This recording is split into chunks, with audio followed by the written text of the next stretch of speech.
அன்பு பிரியமானவர்களே, தேவனுடைய நாமத்தில் நம்மளை ஆசீர்வாதம் பெற்றுக்கொள்வது எவ்வளோ கஷ்டம் தெரியுங்களா?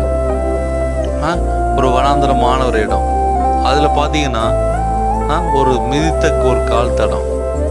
அது வனாந்தரமான இடத்துல ஒரு மிதித்த கால் தடம், அதில் பார்த்தீங்கன்னா ஒரு பெரிய ஒரு அற்புதம்.